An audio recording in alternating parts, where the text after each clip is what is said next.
Hey guys, and welcome to another episode of the Systeme.io podcast with me, Natasha Pinto. Today, our guest is Gabriella Rosen. She's an entrepreneur, trailblazer, and the founder of Energizing Habits. Welcome, Gabby. Thank you so much for having me. I'm very excited. Oh, we're very excited to have you here. But before I start getting into the details and picking your brain about all of your really incredible skills, I'd like you to take me through your history. So, where did you think you were going to be with your career straight out of college? Where did you think you were going? And what put you on the road to where you are today? Yeah. So in college, I thought I was going to be a lobbyist. I thought I was going to be in politics.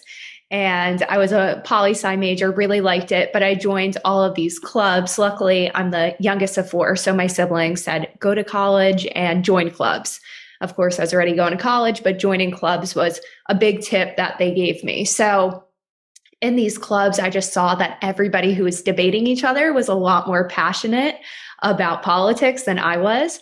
So I knew it probably wasn't the path for me. And so I added on a second major as well. But when I was a sophomore in school, Spotify was pretty new at that time in the US. And a friend of mine was like, oh, have you heard of Spotify? Like, I have some friends there. You should talk to them.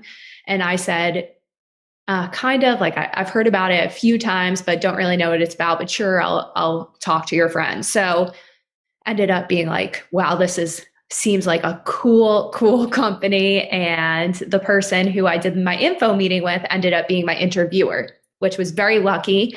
And I started my internship at Spotify in school. So that first day I was in the Spotify office, I was like, I never want to leave.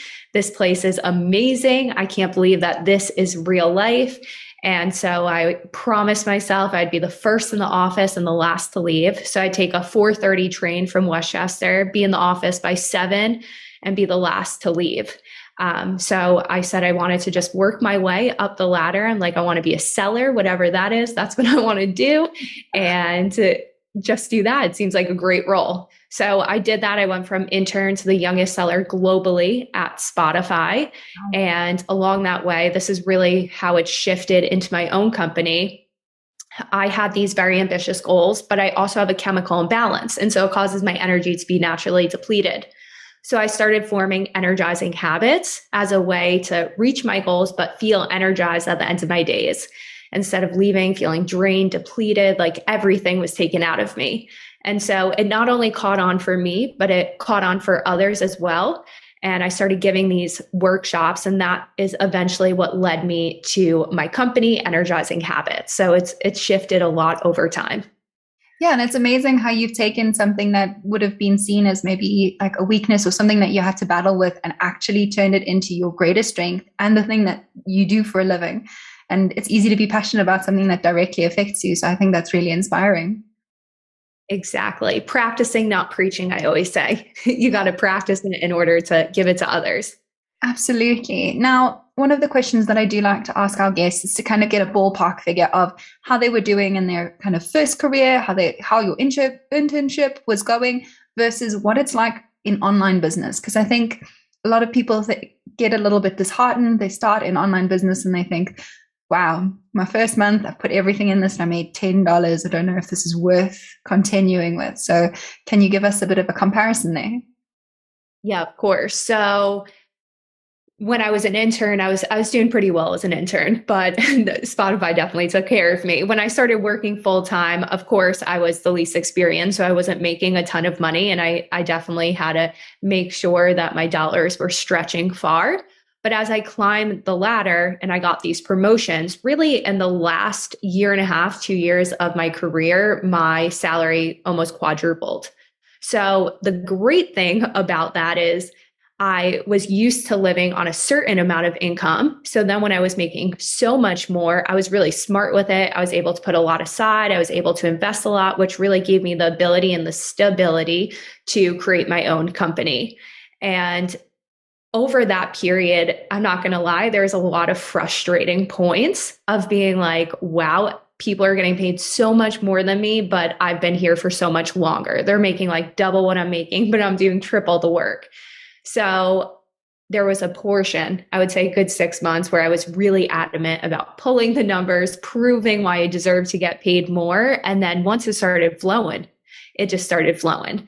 So that was great. And then going from that, so doing really well, not touching over half of my income to going full entrepreneur mode, it definitely was a bit of a challenge. So going back, I had to go back to not making so much. But yeah, the first quarter of this year, I was able to 4x my income just in that single quarter.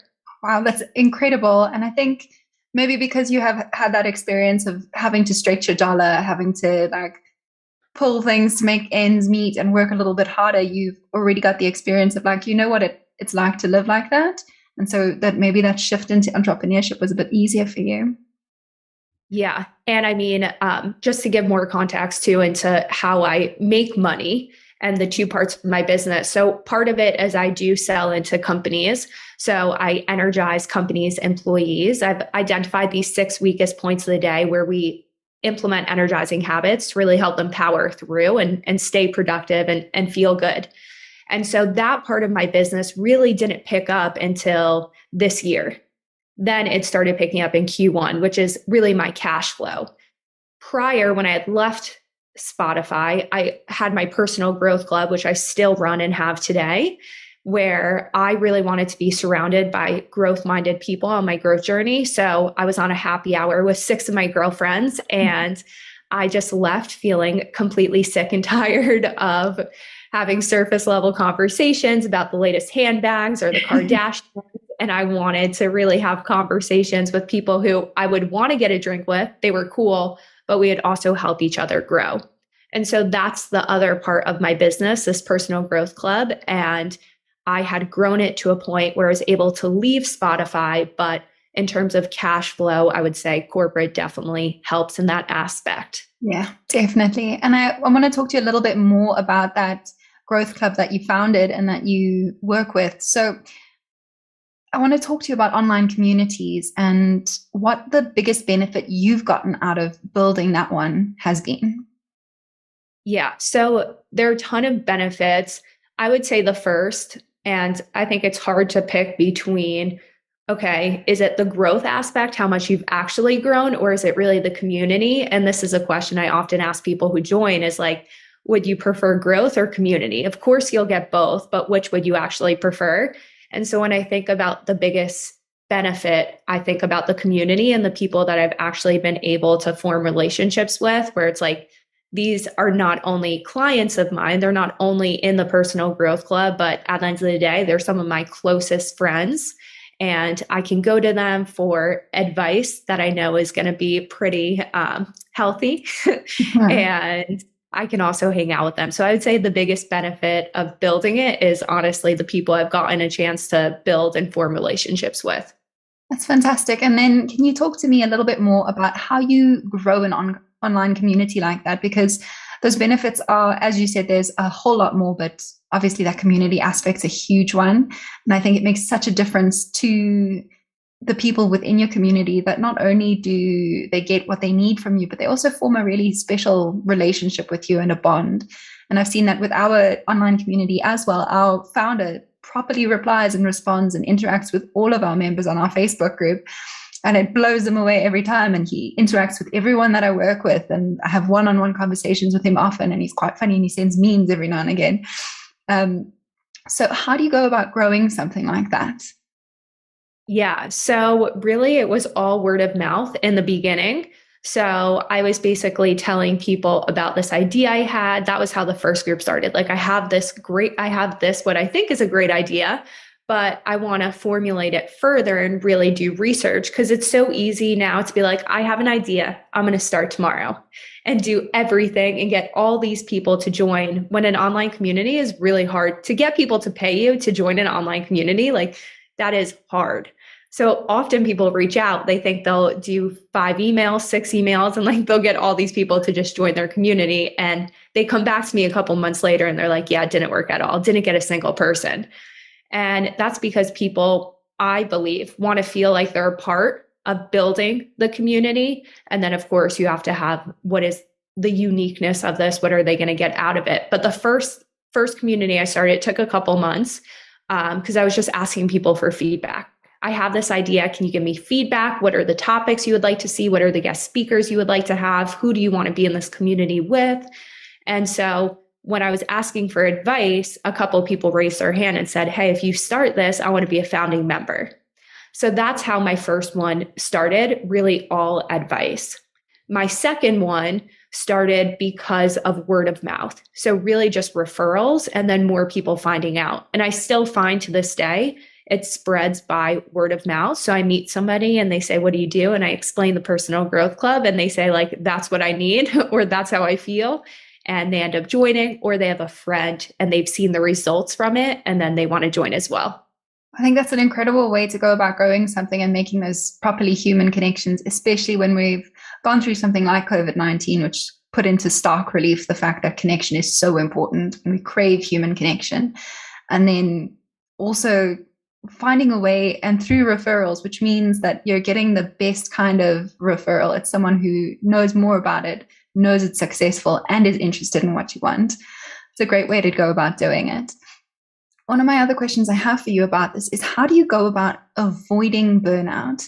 Because I find that if you're a content creator, especially for something like this, where you've got a community who needs more and more from you over and over again for you to keep up that value proposition you've given them, how do you avoid giving them so much all at once and then burning out and being unable to keep up with it? Yeah. So essentially, if you're a content creator or you have an online community, you're just always putting out more and more and more. So you feel like it's never enough. And then eventually you burn out. Yeah.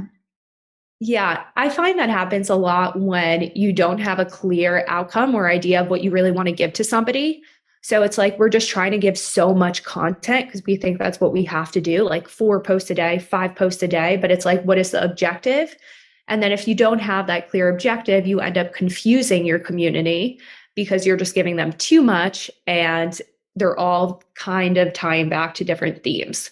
So I would say one is just stopping and saying, and I say this all the time in my workshop. So they have this really amazing study, or it's not even a study, it's literally what they do, where for change, if the market drops over 1,000 points, they have to have everybody on the trading floor just stop for 15 minutes and then they can trade again. And so it's the same thing when we're feeling burnt out or we're giving too much. We feel like we have too much, just taking a pause for 15 minutes, for 20 minutes and saying like, okay, I'm just going to stop. I'm going to pause. And then I'm going to think of what is the actual outcome I want to drive home. And once I figure out that, I can find ways to energize during it, but at least I'm focused and I'm not overwhelmed.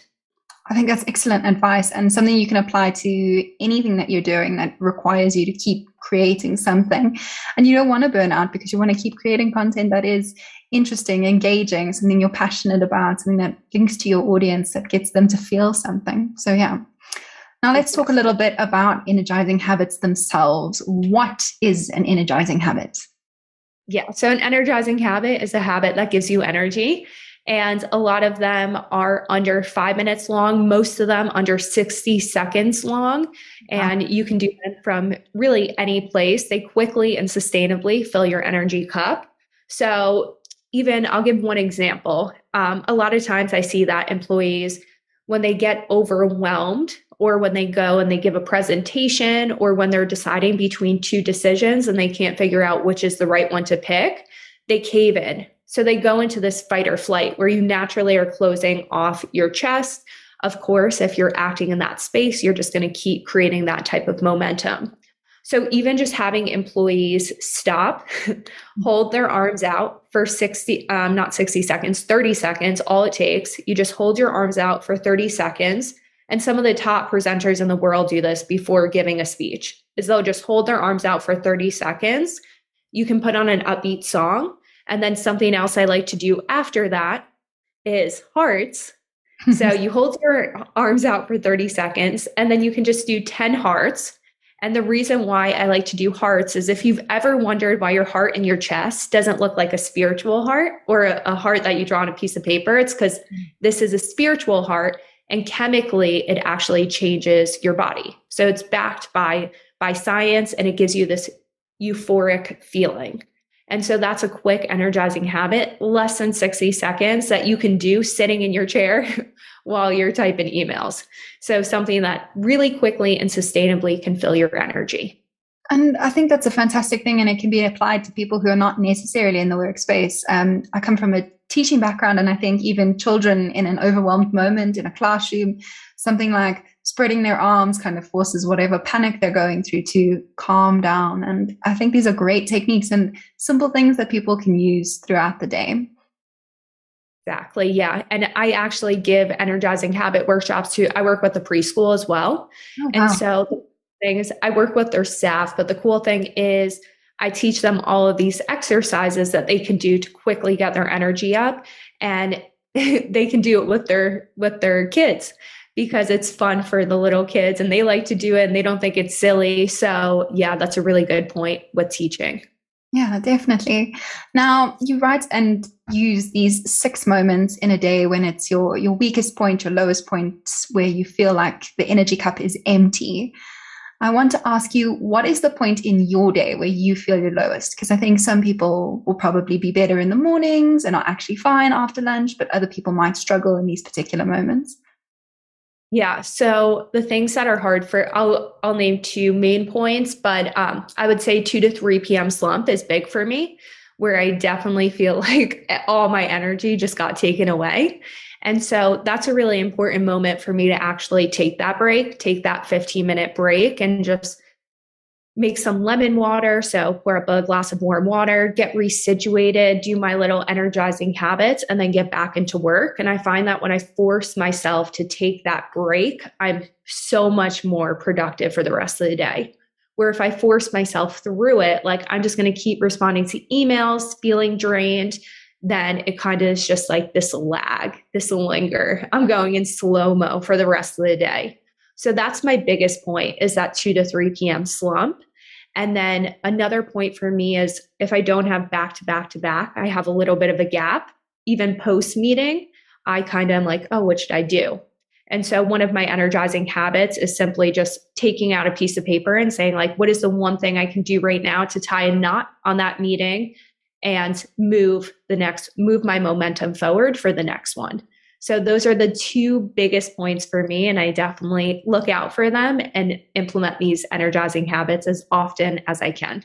I think those are two fantastic ones that everyone can really relate to. I also have that 2 to 3 p.m. slump where it sort of feels like I've been running for the whole morning and I kind of think, whew, I need a moment to breathe. I need to take a break from the screen, do something else for 15 minutes, and then I can come back and I'll be more energized and more capable. Now, I want to ask you a bit more about how these 6 weakest points have changed or been impacted by COVID-19. So there's been a huge shift into people working from home. And I know personally, I found, and lots of other people are in the same boat as me, is it's difficult to be productive in an environment that doesn't feel strictly like work. So how have you find these have changed? And do you change the energizing habits based on it, or do they apply universally? Can they be done anywhere? Yeah, so that's a really great question. I've actually never heard it asked before, but it definitely makes a huge impact in these 6 weakest points. So, something with COVID, and I'm sure most people can relate to this, is since you're out of the office, it actually really blurs the line between your mornings, your evenings, when you wrap up, even your lunchtime, because it's kind of just like one full day. And so something I've heard from leaders is like, we want people to come back to the office because we want to give them stronger boundaries on their days. Like we don't want them to just email all night long. So energizing habits definitely help specifically in the start of the day and then giving employees a chance to wrap up at the end of the day. And so I give specific energizing habits around those 2 points. And I would say these are universal points. Of course, for some employees, they feel it more in specific points than others. Like it might be wrapping up the day is the absolute hardest point, but you also feel the 2 to 3, and sometimes lunch isn't that great for you. But mornings, you're good. You're good to go. So it will differ per employee, but most employees can benefit from energizing habits throughout, if not all. And yeah, they evolve. So I give many examples of energizing habits for each point of the day, but I also give employees the space and time to really personalize them. So people are walking out with things that work for them, no matter their work environment or who they are. That's a fantastic way to kind of personalize your offering to everybody that's experiencing it. And yeah, we do all have a unique experience of what's going on. And I think the fact that it can be shifted and changed and tweaked to exactly what will work for them is really clever. Um, Now, what you do is you help your members make lifestyle changes through your process, and you go through a process of groundwork, connection, and commitment. So, what happens at each point in this process, and which do you think is the most important? Yeah. Wow. That's a really good question. Again, most important. I'm like, oh, all of them are so important. Yeah. So groundwork is very important just to understand like where are you starting out? Because we all have different starting points. And sometimes I'm sure a lot of people can relate to this. It's as you go on your growth journey, you start knowing how to do more and more things and it becomes second nature for you. So when you're explaining it to somebody else, if they don't know anything, they're at a completely different point than you. It's just not going to translate, and you guys aren't going to be able to really make much progress moving forward. And so, groundwork is really just getting a baseline understanding where's this person starting out and where do they actually want to go. The connection component is making sure that they feel comfortable in the group. So they're opening up. They feel like they have a voice. They feel like they can give advice or get advice. So that connection component is huge because, of course, it amplifies the amount that you really want to achieve your goal because you have these cheerleaders on your side and you also have that accountability. And then that last part is really just making sure that you're doing this consistently and you're gaining momentum throughout and you're continuously conquering your goals. Because so often when we have an outcome or a habit and we achieve it, then we just stay in the stagnant place. But really, when you've mastered habits or whatever it may be, goal setting, you should always be reevaluating your habits, reevaluating your goals so you can take them to the next level, take away ones that you no longer need, and then add new ones that you may not know that will actually have a big and strong impact in your life. So that's why the 3 stages are so important. Yeah, and it's definitely that constant evaluation and self-awareness that kind of keeps you going through those stages. It's not a you go point A, B, C, and you're done. It's A, B, C, back to A, B, C, and you just keep going through that process to keep improving, which is fantastic. And yeah, and now my last big question for you is, what does the future of this look like for you? Do you have a long-term goal? Is there like a big number that you're after? You want to run a workshop of 100 people or reach 1,000 people and change their lives? What's next? Yeah. So I get asked this question a lot, and people always say, like, oh, what's the 5-year goal for your company? And I have been definitely in the camp of like setting massive goals. And then you're putting all your energy, all your effort into accomplishing your goals. Where now I really like to parse them down. So it's like, what is the part of my business that I really want to take to the next level and focus on and make sure it's gaining a lot of momentum? So it's just repeatable and I can kind of take a step back and it's running for me. So I like to actually focus on short-term goals. And I'm in, knock on wood, a good place with the corporate partners I'm working with. And I feel like I got that to a really good spot and it will continue to grow. And so now I'm more focused on automating my personal growth club and making sure it's just easier for people to join, follow along, and connect. So that's the part that I'm focused on right now. Okay, fantastic. And how are you going about using automation to do that? Because what you've got on offer is something that's quite a like personalized and intimate kind of conversation and continuous process. So how will you automate it to make it simpler both for you and for your customers? Yeah. So when I say automated too, a lot of it is the behind the scenes work. So something that goes along with personal growth club, of course, is social media. So just making sure that one, the messaging is right. And once I get that messaging down, then I can hire experts to handle each individual social platform. And so really looping people in, talking to them, and then eventually once they've got it down pat, they can just run with it. And so that's one form of automation. Another form of automation with my personal growth club is I used to lead every single session. And now I actually bring in thought leaders in different areas. So wellness, spirituality, finance, and business. And we've had great guests come in. So we have these campfire conversations. And so another way of automating is always having those people lined up. You know who's coming in for the next 6 months and you're good to go. And then lastly, the social energizing sessions, making sure that they follow a specific format. So you're not reinventing the wheel while also giving people clarity so they know what to expect. And most importantly, they're getting a result at the end of every session. So those are a few different ways that I think of automating and just making things repeatable, efficient, and able to gain that momentum that it needs to survive and thrive. Yeah, and it's important to keep that like personal touch that you've got. And I think it's impressive how you're combining automation to get the behind the scenes work done and get the other things running so that you can focus on what's most important. I have one more big question for you though, because I think it is something that is undervalued, and it's financial education. Having been a teacher and then also grown up just in general, I think it's incredibly lacking. And it's really, really interesting that you include that as well into your program as part of a lifestyle. I think people don't consider finance anything to do with their lifestyle other than something to bankroll it. So what got you so stuck on including it? Yeah. So when I got promoted at Spotify, and then all of a sudden my income greatly increased, I had no awareness. Like I knew nothing about finance.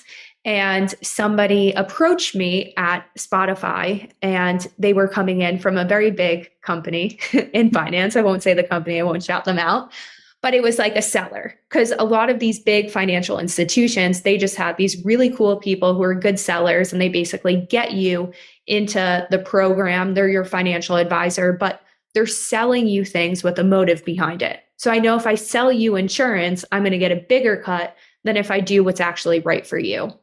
And so I decided I really like this guy. I was going to hire him, but I knew nothing about finances. So I was like, okay, I'm going to start reading. I'm going to, read about finances. My brother recommended I read Tony Robbins' book, and he had this checklist in it of the questions you should ask your financial advisor. And if they fail any of the questions, immediately fire them. So I asked my financial advisor the questions, and he failed 2 of them. And I liked him so much that I was like kind of putting off firing him. And I was like, no, this is like so opposite my personality. I got to do it. This is my money at stake.